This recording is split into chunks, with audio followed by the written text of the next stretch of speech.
Siempre soñé con ese día. Mi fiesta de compromiso sería un momento mágico, el inicio de una vida nueva junto al hombre que amo. Lo había imaginado tantas veces en mi mente que cuando por fin llegó, sentí que estaba viviendo un sueño. Habíamos elegido el jardín de la casa de sus padres en Valencia como escenario perfecto. Una propiedad antigua con un encanto especial, rodeada de naranjos y con una vista privilegiada hacia las montañas. Miguel y yo pasamos semanas decorándolo todo. Luces cálidas que colgaban entre los árboles como estrellas suspendidas, centros de mesa con flores blancas y lavanda que perfumaban el ambiente, y una música suave de fondo que acariciaba los oídos sin interrumpir las conversaciones. La tarde era perfecta. Con ese clima mediterráneo que tanto amo, el sol comenzaba a ponerse y teñía el cielo de tonos anaranjados y rosados. Los invitados fueron llegando poco a poco. Mis compañeros del hospital donde trabajo como enfermera, los amigos de la Universidad de Miguel, nuestros vecinos y, por supuesto, nuestras familias, todos vestidos para la ocasión, sonrientes, felices por nosotros. Me había puesto un vestido color crema que había encontrado en una pequeña boutique del barrio de Rusaf.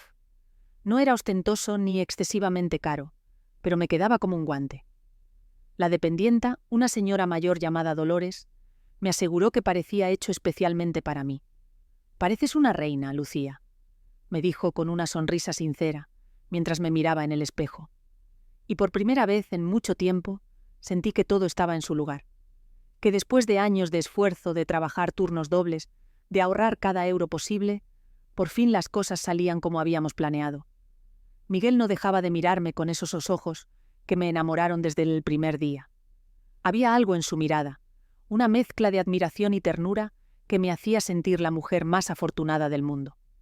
Su mano en mi cintura mientras saludábamos a los invitados era como un ancla, manteniéndome segura en este mar de emociones.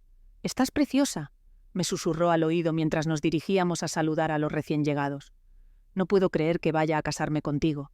Todavía puedes arrepentirte», bromeé. Y él fingió considerarlo por un segundo antes de besarme suavemente en la frente. «Ni en 1.000.000 de años», respondió con una sonrisa. Todo marchaba según lo planeado.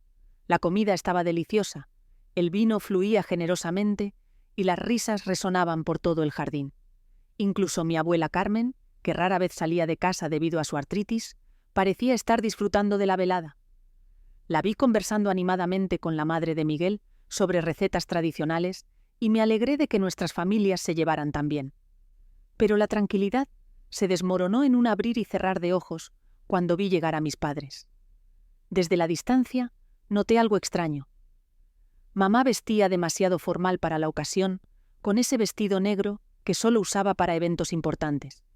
Y papá tenía esa expresión tensa que ponía cuando estaba nervioso. Pero lo que más me alarmó fue ver la cara de mi hermana Clara, que venía con ellos.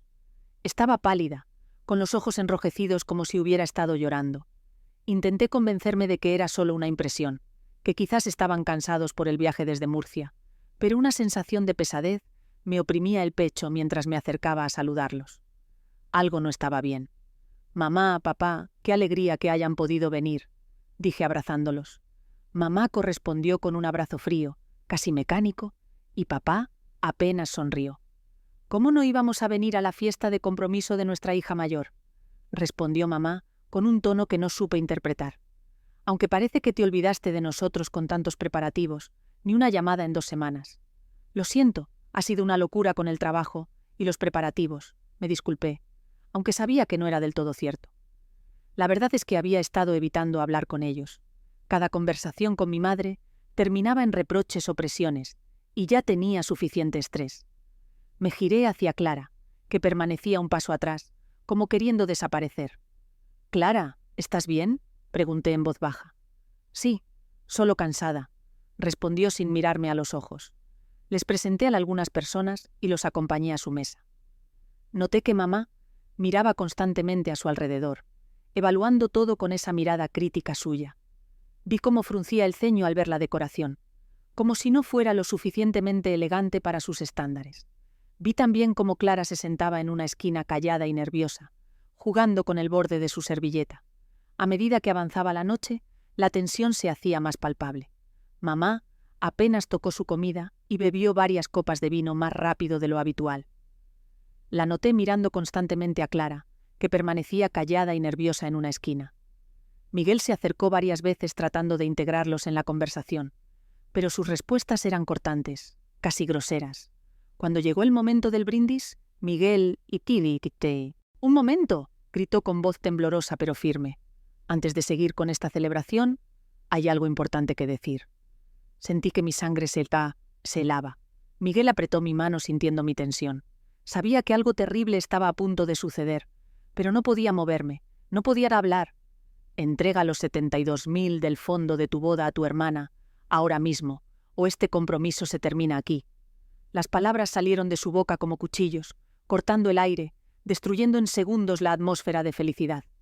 Las risas se apagaron de inmediato. Los murmullos cesaron. Todos los ojos se clavaron en mí, y un escalofrío me recorrió la espalda. Vi a Clara hundirse en su silla, avergonzada mientras papá miraba al suelo, incapaz de intervenir como siempre. Vi la confusión en los ojos de Miguel y la sorpresa en los rostros de sus padres. En ese momento, sentí que mi mundo perfecto se derrumbaba a mis pies, y no tenía idea de cómo iba a levantarme de entre los escombros. Me quedé paralizada, mirando a mi madre sin poder creer lo que acababa de ocurrir. El tiempo pareció detenerse en ese instante, como si todo el jardín hubiera quedado suspendido en una burbuja de tensión. El silencio era tan denso que casi podía tocarse. Sentí la mirada de todos sobre mí, la confusión de los amigos de Miguel, la vergüenza de los míos, el desconcierto de su familia. «¿Qué estás diciendo, mamá?», logré articular finalmente, mientras mi voz parecía venir de muy lejos, como si no fuera la mía. «Lo que has oído, Lucía», respondió ella, aferrándose a su copa como si fuera un escudo. «Tu hermana necesita ese dinero. Clara está embarazada y el padre del niño la ha abandonado.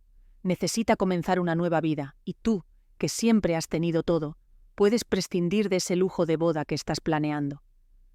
Miré a Clara buscando alguna explicación en sus ojos, pero ella bajó la mirada como si supiera que estaba mal, pero no tuviera el valor de detenerla. Sus hombros se sacudían ligeramente, señal inequívoca de que estaba llorando en silencio. El fondo del que hablaba era dinero que Miguel y yo habíamos ahorrado durante 5 años, centavo por centavo. Recordé todas las veces que habíamos renunciado a salidas, a viajes, incluso a pequeños caprichos diarios. Él con su modesto sueldo de profesor en el Instituto Público del barrio de Benimaclet, yo con los turnos interminables en el Hospital La Fe. Cada euro ahorrado representaba un sacrificio, un paso más hacia nuestro sueño compartido. No solo era para la boda, sino también para el pago inicial de un pequeño piso en el centro que habíamos estado mirando. Miguel se acercó y me rodeó con su brazo. Protector. «Señora Martínez, creo que deberíamos hablar de esto en privado», dijo con una voz conciliadora que contrastaba con la atención del momento. «No hay nada que hablar en privado», espetó mi madre alzando más la voz. «Si mi hija me respetara, ya habría aceptado ayudar a su hermana, pero siempre ha sido egoísta, siempre pensando solo en ella». Las palabras me golpearon como bofetadas. Toda la vida había intentado complacerla. Toda la vida había sido la hija responsable, la que nunca causaba problemas, la que siempre estaba disponible cuando me necesitaban.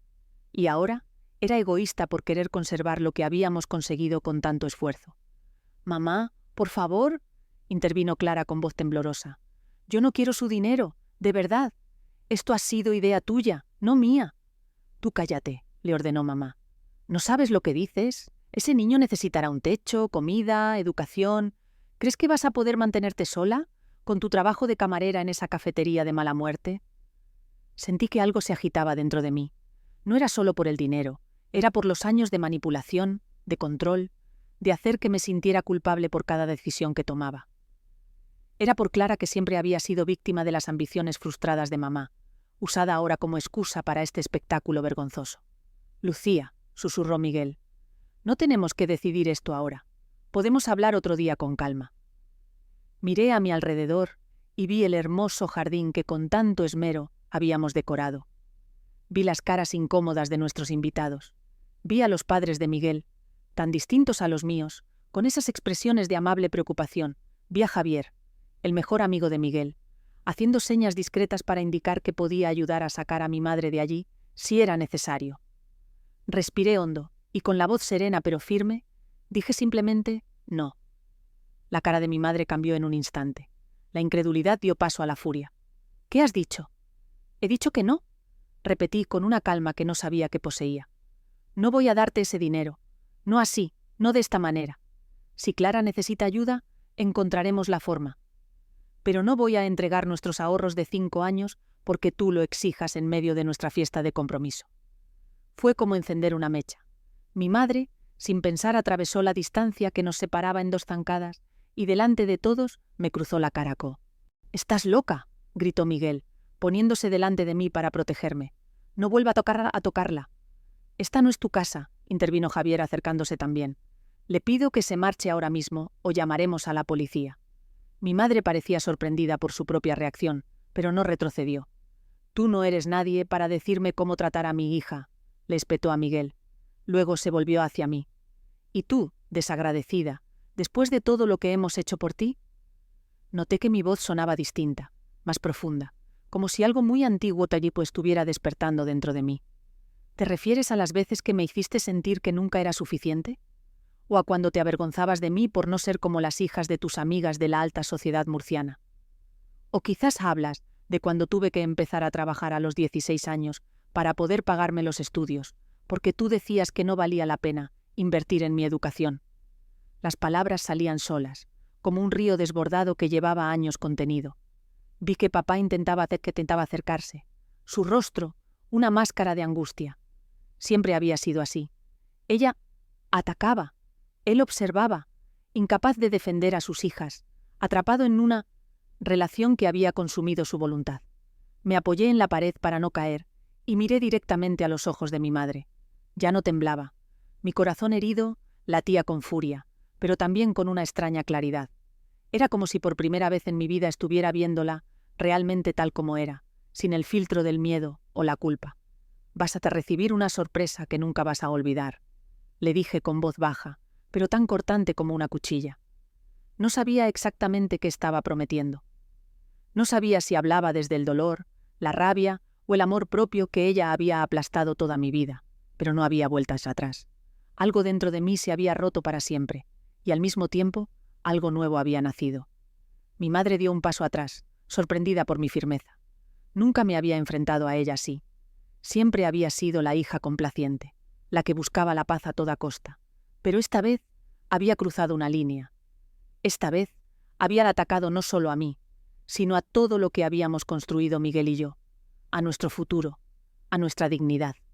«Vámonos, Fernando», le dijo a mi padre recogiendo su bolso. «Nuestra hija ha elegido a estos extraños por encima de su propia sangre». Mi padre dudó un momento. Vi en sus ojos esa batalla interna que tantas veces había presenciado, el deseo de hacer lo correcto contra el temor a enfrentarse a ella. Como siempre, el temor ganó y asintió en silencio. «Clara, tú también», ordenó mi madre, pero mi hermana no se movió. «No, mamá», dijo Clara con una voz que nunca le habías escuchado. «Me quedo con Lucía. Ella no merece esto». La sorpresa en el rostro de mi madre fue casi cómica. No estaba acostumbrada a que nadie le llevara la contraria, mucho menos sus propias hijas. Pero antes de que pudiera responder, la puerta del jardín se abrió con un crujido y todas las miradas se dirigieron hacia allí. Y entonces, como si el destino estuviera sincronizado con mis palabras, la puerta del jardín se abrió y apareció él. Don Antonio Ramírez, el padre de Miguel. Era un hombre elegante de unos 60 años, con el pelo canoso perfectamente peinado, y esa postura recta que delataba sus años en el ejército antes de convertirse en empresario. Vestía un traje oscuro impecable, y su presencia imponía respeto de inmediato. Nadie lo esperaba en la fiesta, ya que se suponía que estaba en Barcelona cerrando un importante acuerdo para su empresa de construcción. Miguel me había dicho que lamentaba mucho perderse nuestro compromiso, pero que era un negocio que llevaba meses preparando. Por eso, cuando apareció de pie a pie en la entrada, un murmullo de sorpresa recorrió el jardín. «¡Papá!», exclamó Miguel, tan sorprendido como el resto. «¿Pensábamos que estabas en Barcelona?». Don Antonio no respondió. Recorrió la escena con la mirada, los invitados en silencio, mi madre de pie con expresión desafiante, yo apoyada contra la columna con la marca roja de una bofetada en la mejilla, la sangre en la comisura de mis labios que intentaba limpiar disimuladamente con una servilleta. Su expresión era indescifrable, esa cara de póker que utilizaba en las negociaciones y que le había ganado la reputación de ser uno de los empresarios más astutos de Valencia. Pero yo, que había aprendido a conocerlo en estos 3 años, pude detectar esa pequeña arruga en su frente que aparecía cuando estaba genuinamente molesto. «Cancelé la reunión», dijo finalmente. «Algo me dijo que debía estar aquí hoy». Mi madre se quedó helada al verlo. Pude notar cómo su rostro cambiaba del enojo al miedo en cuestión de segundos. Sus manos temblaron ligeramente y dio un paso hacia atrás, casi tropezando con una silla. «Señor Ramírez», balbuceó como si hubiera visto un fantasma. Fue entonces cuando lo noté. Ellos se conocían. No me refiero al conocimiento superficial que podría existir entre los padres de 2 personas que van a casa. Los invitados estaban en absoluto silencio, absorbiendo cada palabra de esta revelación inesperada. «¿Y le pagaste?», preguntó Miguel, visiblemente impactado por lo que estaba descubriendo sobre mi madre. «Lo hice», admitió don Antonio. En ese momento no podía arriesgarme a perder ese contrato. Le di lo que pedía a cambio de su silencio y su renuncia. Después, investigué y descubrí que no era la primera vez que hacía algo así. Había trabajado en otras 2 empresas antes, dejando un rastro similar. Mi madre parecía a punto de desmayarse. Se agarró al respaldo de una silla para mantenerse erguida. «Eso no fue así.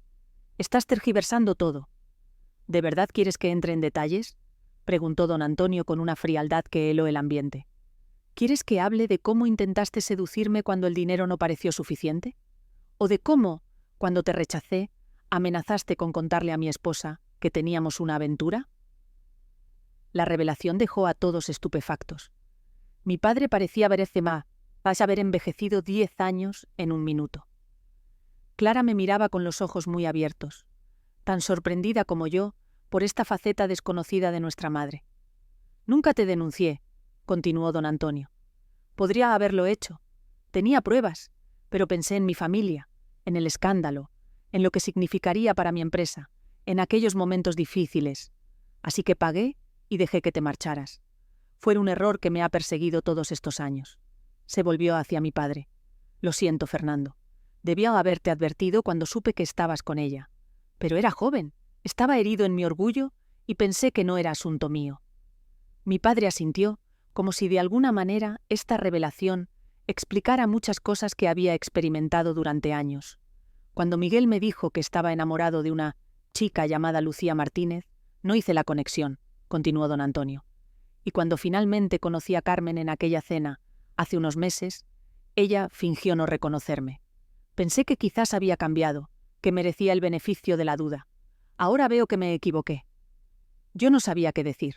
Todo este tiempo había creído que la hostilidad de mi madre hacia la familia de Miguel era por sus diferencias de clase social, porque ellos eran más adinerados, porque temía que me alejara de ella. Nunca imaginé que había una historia tan oscura detrás. Por un instante, el jardín entero se sumió en un silencio absoluto. Las luces cálidas que habíamos colocado con tanto cariño, ahora parecían iluminar una escena de teatro, donde todos éramos actores involuntarios en un drama que escapaba a nuestro control. Miré a los invitados. Algunos bajaban la vista incómodos. Otros observaban con una mezcla de fascinación y horror. Este no era el recuerdo que queríamos conservar de nuestra fiesta de compromiso. Miguel me rodeó con su brazo protegiéndome. Podía sentir su cuerpo tenso, su respiración agitada. Esto era tan difícil para él como para mí. Descubrir que nuestras familias tenían una historia oscura que se remontaba antes de que nosotros siquiera nos conociéramos. Era como si el destino hubiera jugado una broma macabra con nuestras vidas. «Creo que es mejor que terminemos con esto», susurró Miguel a los invitados cercanos. «Por favor, disculpen este desagradable incidente». La madre de Miguel, doña Teresa, una mujer discreta que siempre había sido amable conmigo, se acercó y comenzó a despedir a los invitados con una sonrisa forzada. «La velada ha terminado, amigos. Gracias por venir, pero tenemos un asunto familiar que resolver». Mientras los invitados se retiraban en pequeños grupos, murmurando entre ellos, mi madre permanecía inmóvil, como si fuera una estatua de sal. Su cara había perdido todo color, y por primera vez en mi vida vi algo que nunca había visto en ella. Vergüenza. No era solo miedo a ser descubierta, sino una genuina vergüenza por ver su pasado expuesto así frente a todos. Clara se acercó a mí, sus ojos llenos de lágrimas. «Lo siento tanto, Lucía», susurró. «Yo no quería que esto pasara. Traté de convencerla de que no viniera». La abracé con fuerza. Mi hermana menor, siempre atrapada entre mamá y yo, siempre usada como peón en sus juegos de manipulación. «No es tu culpa, Clara», le dije al oído. «Nunca lo has sido». Cuando el jardín quedó casi vacío, solo permanecíamos las dos familias, Miguel y sus padres, y yo con los míos y Clara. El contraste no podía ser más evidente. La familia de Miguel, unida, sólida, apoyándose mutuamente. La mía, fracturada, llena de secretos y mentiras. Mi madre fue la primera en romper el silencio. «Todo esto es una exageración», dijo, recuperando algo de su habitual tono autoritario. «Lo que pasó entre Antonio y yo fue hace décadas. No tiene nada que ver con la situación actual». Don Antonio la miró fijamente. «Tienes razón en una cosa. Lo que pasó entre nosotros quedó en el pasado. Pero lo que has hecho hoy, eso sí tiene que ver con el presente. Has intentado arruinar la felicidad de tu propia hija. Has intentado quitarle lo que... ¿Permitir?», mi madre soltó una risa amarga. «¿Quién eres tú para permitir o no algo en mi familia? Lucía, es que es mi hija, no tuya. Y precisamente por eso deberías protegerla, no dañarla», intervino doña Teresa con una voz suave pero firme. «Una madre debe querer lo mejor para sus hijos, no utilizarlos para sus propios fines». Mi madre se giró hacia mi padre buscando apoyo. «Fernando, di algo. No puedes quedarte callado mientras estos extraños nos atacan». Mi padre, que había permanecido en silencio todo el tiempo, dio un paso adelante. Su rostro mostraba una mezcla de tristeza y determinación que nunca había visto en él. «¿Sabes qué, Carmen? Ya estoy cansado de quedarme callado. Llevo 30 años quedándome callado, mientras tú tomas todas las decisiones, mientras manipulas a nuestras hijas, mientras haces que todos caminemos de puntillas para no desatar tu ira». La sorpresa en el rostro de mi madre fue casi cómica.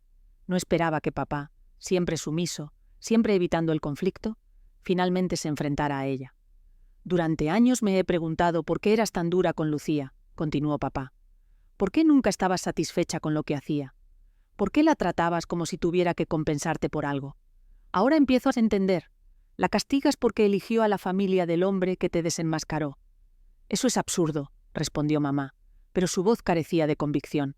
«Cuando supe que el novio de Lucía se apellidaba Ramírez, nunca hiciste la conexión», continuó papá.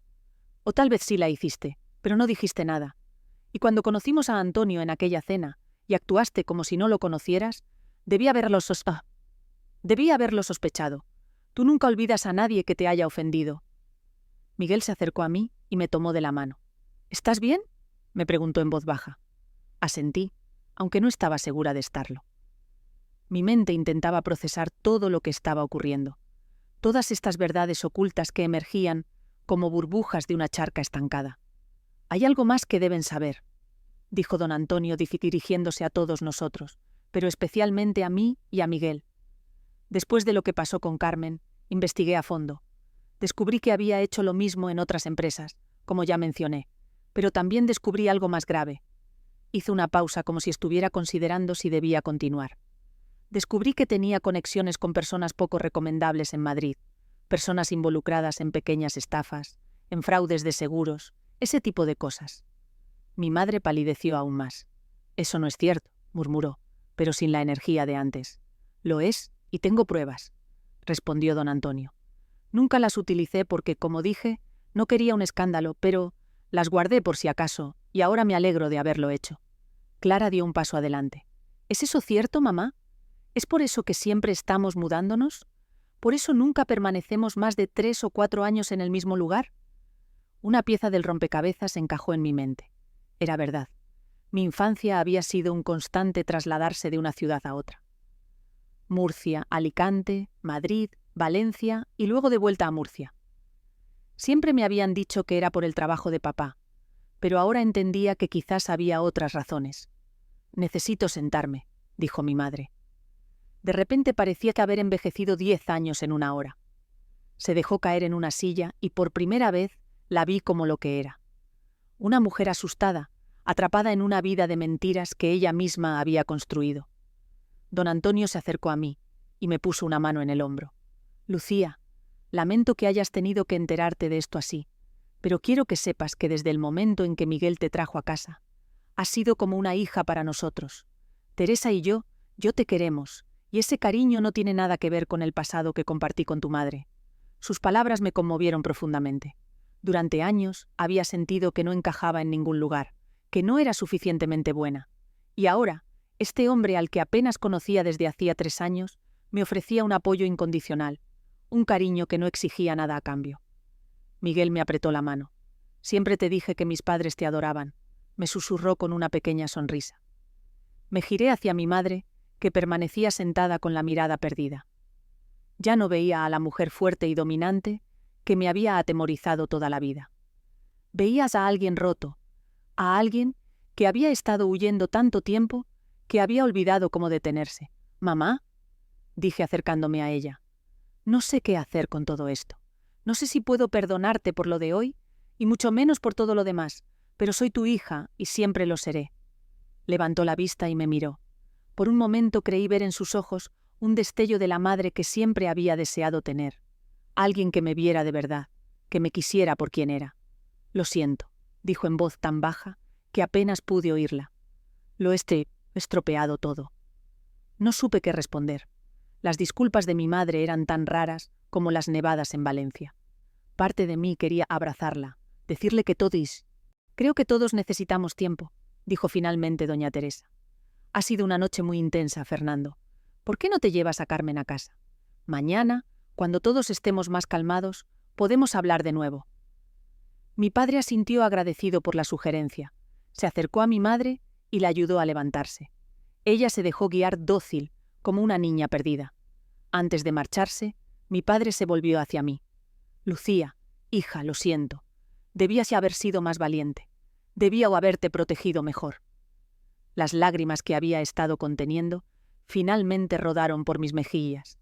«Lo sé, papá, lo sé». Clara se acercó y me abrazó fuertemente. «Me quedo contigo esta noche. No quiero volver a casa con ellos.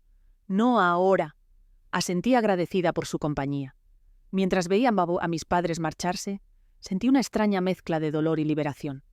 Era como si un peso que había cargado toda mi vida comenzara a aligerarse, aunque el proceso fuera doloroso. El amanecer me sorprendió sentada en el pequeño balcón del apartamento de Miguel con una taza de té entre las manos. No había dormido en toda la noche.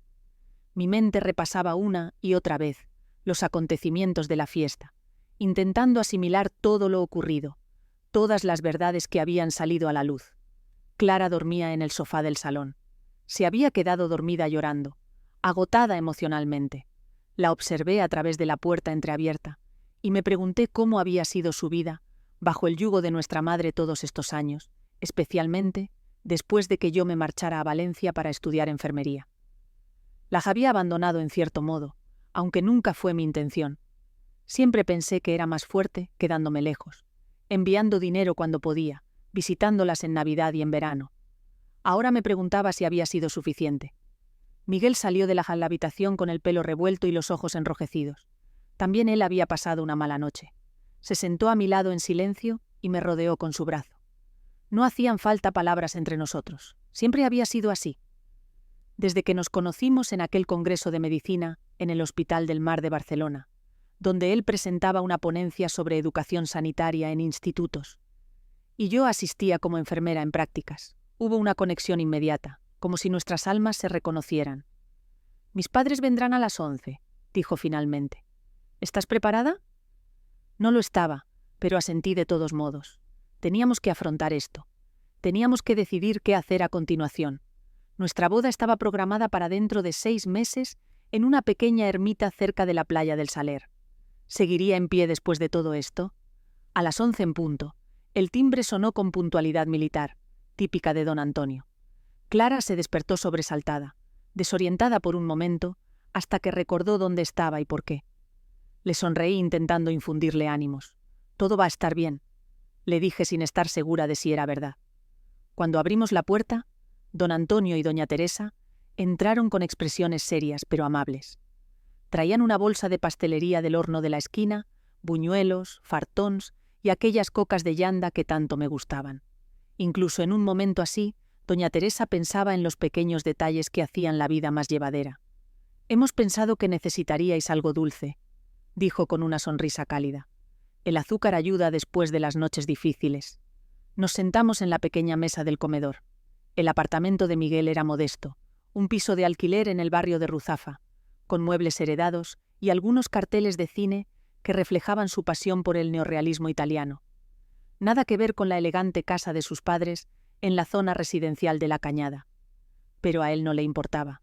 Siempre había sido independiente, determinado al abrirse su propio camino.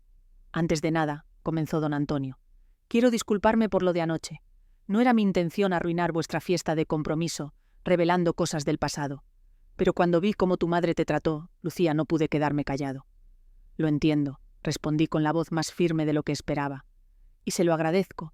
Toda mi vida he sentido que había algo roto en mi familia. Ahora empiezo a entender por qué». Clara, que había permanecido en silencio, habló por fin. «Yo quería deciros algo», dijo con timidez. «Es sobre el embarazo que mencionó mamá». Todos nos volvimos hacia ella. En medio del drama, casi había olvidado ese detalle. «No estoy embarazada», confesó con las mejillas encendidas. «Fue idea de mamá.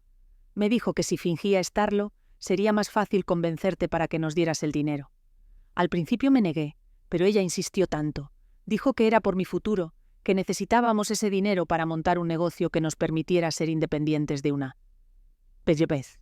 La revelación no me sorprendió tanto como debería. Era típico de mi madre urdir planes elaborados, manipular, mentir si era necesario para conseguir lo que quería. «¿Y para qué quería realmente el dinero?», preguntó Miguel. «Sería más